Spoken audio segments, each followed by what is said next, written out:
Hello guys, how are you doing.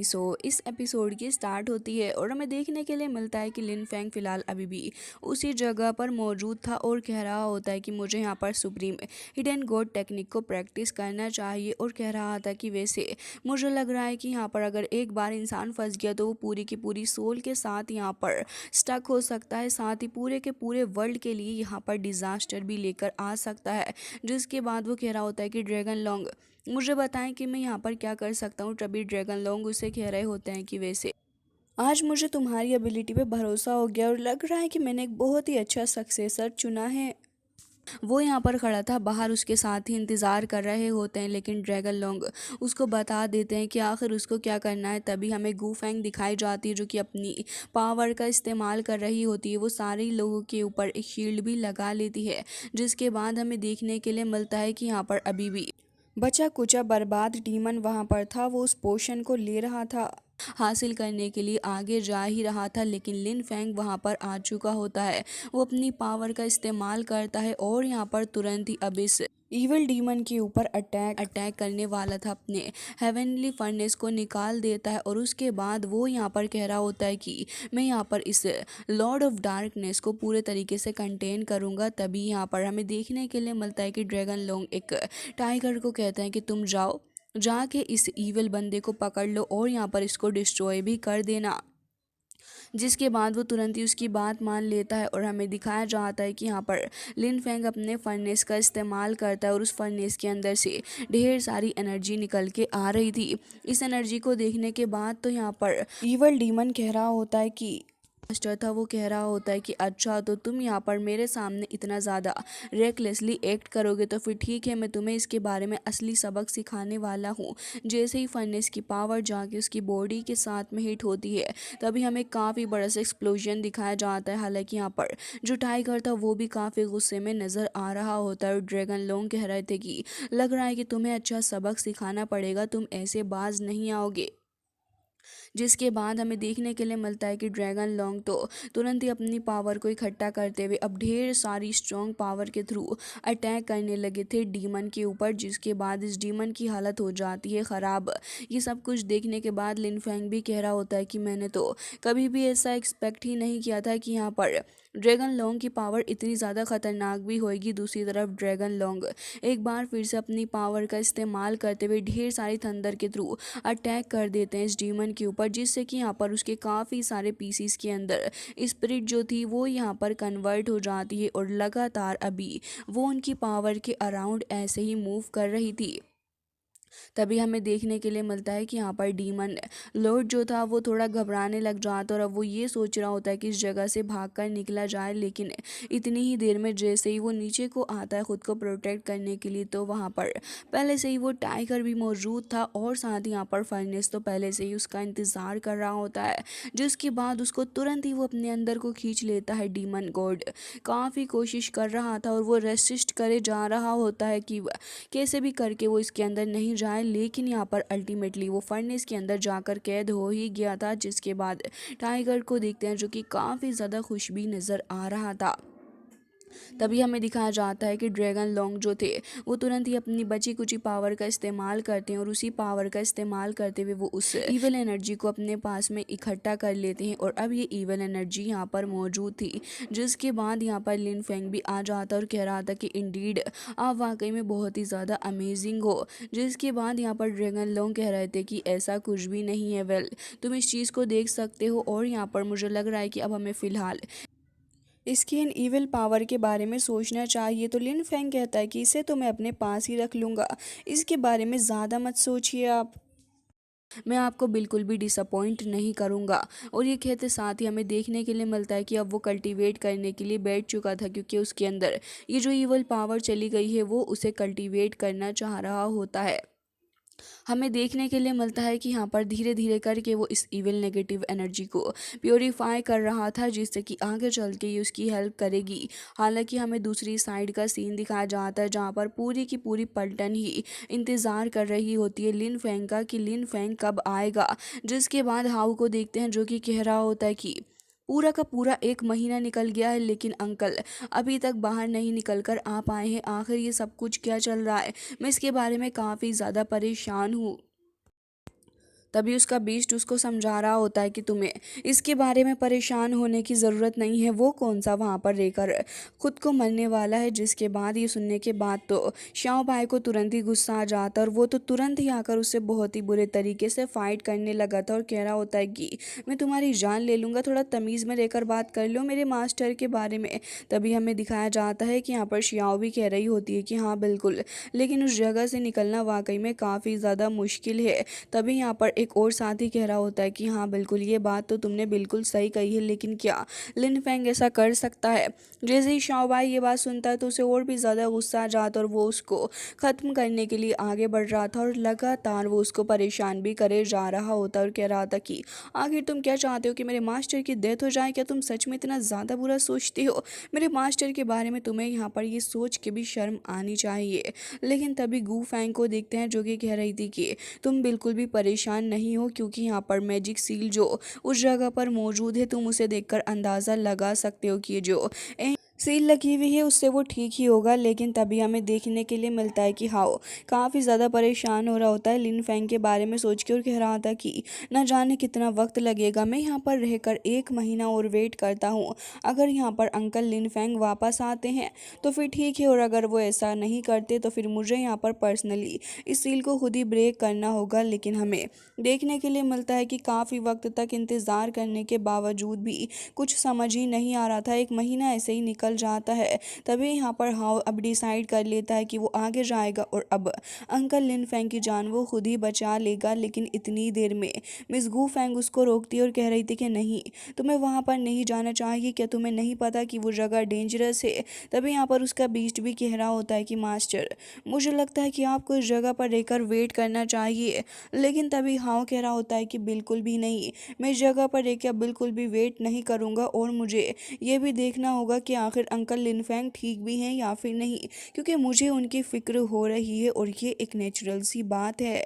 साथ ही साथ तुम ये भूल रहे हो कि मुझे घर पे गए हुए भी इतना वक्त हो गया है, मुझे नहीं पता कि मदर वहाँ पर कैसी होंगी। तभी वो कहने लग जाता है कि हाँ, इसके बारे में तो आप बिल्कुल सही कह रहे हो, एंड मुझे भी लगता है कि शायद से यहाँ वांग फू आपकी मदर को वापस से प्रपोज करने के लिए अगर आ गया होगा तो मास्टर, मुझे तो लगता है कि इससे ज़्यादा बुरा तो कुछ हो ही नहीं सकता। तभी हमें शाओ बाई को दिखाया जाता है जो कि कह रहा था कि मुझे तो नहीं लगता कि ऐसा कुछ हो सकता होगा, क्योंकि मास्टर की वाइफ को अगर कोई छेड़ने की कोशिश करेगा तो या तो वो बंदा अपना सर कटवाना चाहेगा या फिर उसके साथ इससे भी बुरा होगा। तभी यहाँ पर अब हाउ भी कह रहा होता है कि बिल्कुल, एंड मुझे लग रहा है कि अब हमें फ़िलहाल अपनी मदर को प्रोटेक्ट भी करना होगा। लेकिन इतनी देर में वहाँ पर कुछ गोल्डन लाइट आने लग जाती है और सभी लोग इस गोल्डन लाइट को देखकर हैरान थे कि कहाँ से आ रही है। तभी यहाँ पर एंसेस्टर अपीयर होते हैं, जिन्हें देखने के बाद सारे ही लोग खुश नज़र आ रहे थे। मिस गू फैंग तुरंत ही उनको ग्रीट करती है और यहाँ पर वो ये कह रहे होते हैं कि क्या सच में हमारे लिन फैंग ठीक हैं, और साथ ही यहाँ पर हाव भी कह रहा होता है कि क्या सच में वो ठीक होंगे। लेकिन इतनी देर में वो ये कहने लग जाते हैं कि वो यहाँ पर उस जगह पर मौजूद है क्योंकि वो उस डार्कनेस को रिफाइन कर रहा है और उसे काफ़ी वक्त लगेगा।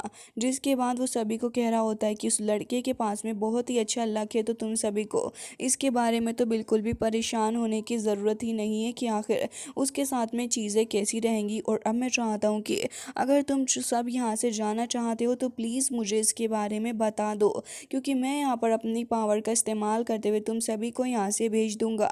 लेकिन फिर भी हाउ डिसाइड करता है कि नहीं, वो भी 1 महीना और यहाँ पर रुकेगा और ये देखेगा कि आखिर कब तक लिन फैंग इस जगह पर वापस नहीं आता है, और वो यहाँ पर रुककर इंतज़ार करना ज़्यादा सही समझता है। जिसके बाद यहाँ पर सारे ही लोग यहाँ से जाने के लिए मना कर देते हैं, तो फिर एंसेस्टर भी वहाँ से खुद ही चले गए थे। अब हमें दिखाया जाता है कि कुछ महीने ऐसे ही निकल चुके थे और अभी तक लिन फैंग का फिर से कुछ नहीं पता होता, तो एंसेस्टर खुद ही हार कर यहाँ पर अपीयर हो जाते हैं। और इस बार एंसेस्टर कह रहे थे कि मैं आप सभी से रिक्वेस्ट करना चाहूँगा कि प्लीज़ यहाँ से चले जाइए। जिसके बाद हाव भी देख रहा होता है कि वो लोटस फॉर्मेशन अभी भी वहीं पर मौजूद है। हाव परेशान था और वो अपनी मदर के बारे में भी सोच सोच रहा था, जिसके बाद वो कह रहा होता है कि ठीक है। और अब यहाँ पर एंसिस्टर कह रहे होते हैं कि मैं आप सभी को आपके होमलैंड के ऊपर वापस से छोड़ दूंगा, आप सभी परेशान ना हो। तो उसके बाद सारे ही लोग रिस्पेक्टफुली इस चीज़ के लिए मान जाते हैं और हमें देखने के लिए मिलता है कि यहाँ पर एंसिस्टर अपने हाथ को वेव करते हैं और जैसे ही वो अपने हाथ को वेव करने लगे थे तो फिर यहाँ पर धीरे धीरे करके टेलीपोर्टेशन एरे ओपन भी होने लगा था। शाओबाई को देखते हैं जो कि यहाँ पर तुरंत ही वहाँ से आ जाता है और अब वो भी इन सभी के लिए साथ जाने को रेडी था और धीरे धीरे करके यहाँ से सारे ही लोग जा रहे होते हैं।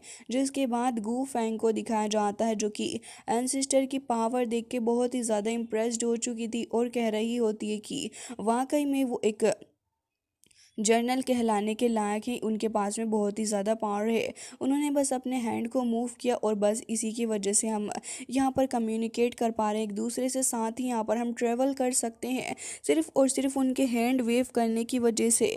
ये वाकई में काफ़ी ज़्यादा इम्प्रेसिव है। तभी शाओबाई कह रहा होता है कि हाँ, लेकिन मेरे मास्टर के आने का इंतज़ार करो क्योंकि मैं यहाँ पर वाकई में तरस रहा हूँ उनको देखने के लिए, न जाने वो कैसे होंगे। दूसरी तरफ हमें देखने के लिए मिलता है कि यहाँ पर बाकी सारे जो लोग थे वो बहुत ही ज़्यादा परेशान हो रहे होते हैं क्योंकि अभी तक ना तो लिन फेंग के बारे में कुछ खबर है और ना ही बाकी अदर लोगों के बारे में कि आखिर सब कुछ क्या चल रहा है। तभी एल्डर को देखते हैं जो कि कह रहे थे कि पूरे 5-6 महीने ऐसे ही निकल चुके हैं लेकिन अभी तक कोई भी मूवमेंट नहीं हो रही है और ना ही कुछ समझ आ रहा है कि आखिर चीज़ें कैसी चल रही हैं। सब कुछ बहुत ही ज़्यादा ख़राब हो रहा है। साथ ही वो ये भी कह रहे थे कि अब अगर कुछ और वक्त लगा तो एक्शन लेने की ज़रूरत मुझे नज़र आ रही है। जिसके बाद हमें दिखाया जाता है कि यहाँ पर बेचारी शिंगर भी मौजूद होती है और यहाँ पर वो ये कह रही थी कि न जाने क्या हुआ होगा, मैं तो बस अभी तक यही उम्मीद कर रही हूँ कि जो भी हो बस ठीक ही हो। जिसके बाद यहाँ पर सेकंड एल्डर भी कह रहे होते हैं कि हाँ बिल्कुल, मैं भी यही उम्मीद कर रहा हूँ कि शिंगर और साथ ही उसका जो सन है वो एकदम ही ठीक रहे। और उसके बाद हमें काफ़ी ज़्यादा पावरफुल गोल्डन एनर्जी यहाँ पर देखने के लिए मिलती है और ये गोल्डन एनर्जी जो थी वो यहाँ पर रास्ता बना रही होती है। सारे ही लोग इसको देखकर अभी तक कंफ्यूज थे कि आखिर ये चीज़ क्या हो सकती है। तभी एल्डर अंदाज़ा लगा लेते हैं कि हो ना हो कहीं ना कहीं यहाँ पर एल्डर आ रहे हैं। जिसके बाद हमें देखने के लिए मिलता है कि उसी पाथ से होते हुए सारे के सारे लोग अब फिलहाल यहाँ पर लैंड कर जाते हैं। और अब हमें बीस्ट को भी दिखाया जाता है जो कि काफ़ी ज़्यादा चिल्ला रहा था और कह रहा था कि फाइनली जाके हमने वो अनलकी जगह छोड़ ही दी, मैं तो परेशान ही हो गया था। जिसके बाद सेकंड एल्डर और बाकी सारे के सारे लोग आ जाते हैं सभी के पास में और वो ये कह रहे थे कि फाइनली तुम सारे के सारे वापस आ चुके हो। पता नहीं कितना ज़्यादा वक्त लग गया है यहाँ से वापस आने। तुरंत आगे आकर पूछने लग जाते हैं कि तुम तो यहाँ पर आ गई हो लेकिन बाकी सारे लोग कहाँ हैं। तभी वो यहाँ पर अपनी आंखों से आंसू साफ करते हुए कह रही होती है कि वो सब नहीं बचे। ये सुनने के बाद तो आसपास के लोग भी शौक हो जाते हैं कि आखिर ये लड़की क्या कह रही है, क्योंकि किसी को भी विश्वास नहीं हो रहा था कि इतनी बड़ी ट्रेजेडी हो गई है और इन सभी को इसके बारे में इन्फॉर्म भी नहीं थी। जिसके बाद कुछ वक्त बाद का सीन दिखाया जाता है। माहौल थोड़ा शांत था लेकिन कुछ एल्डर्स के दिल में इस बात से बहुत ही ज़्यादा गुस्सा भी होता है कि आखिर ऐसा कैसे हो सकता है और उनके लोगों को आखिर किसने ऐसे ख़त्म कर दिया। तभी वो कह रहे होते हैं कि यूहो को किसने मारा है, मुझे इसके बारे में बताओ, मैं उसके खून से इस बात का बदला लूँगा और मैं उसे बिल्कुल भी नहीं छोड़ने वाला हूँ। हालांकि तभी उनकी नज़र बाकी सारे लोगों के ऊपर पड़ती है और वो कह रहे थे कि फैंग नांग ने आखिर क्या किया है, मुझे तो लग रहा है कि कहीं ना कहीं उसकी इसमें चाल है। तभी यहाँ पर वो लड़की कह रही होती है कि बिल्कुल भी नहीं, मुझे नहीं लगता कि ऐसा कुछ हुआ है, मुझे तो लगता है कि यहाँ पर हमारी खुद की भी कुछ ना कुछ चीज़ें हुई हैं। दूसरी तरफ यहाँ पर जैसे ही शिंगर को और साथ ही एल्डर को पता चलता है कि अब इतनी ज़्यादा चीज़ें ख़राब हो चुकी हैं, साथ ही लिन फेंग के बारे में भी नहीं पता कि आखिर उसके साथ में क्या हो रहा है, तो भी तभी ये सब थोड़े परेशान हो जाते हैं और साथ ही शिंगर से कह रहे थे कि आखिर तुम्हें लिन फेंग के बारे में सोचने की ज़रूरत ही क्या थी, तुम्हें उसके साथ में ज्वाइन ही नहीं होना चाहिए था।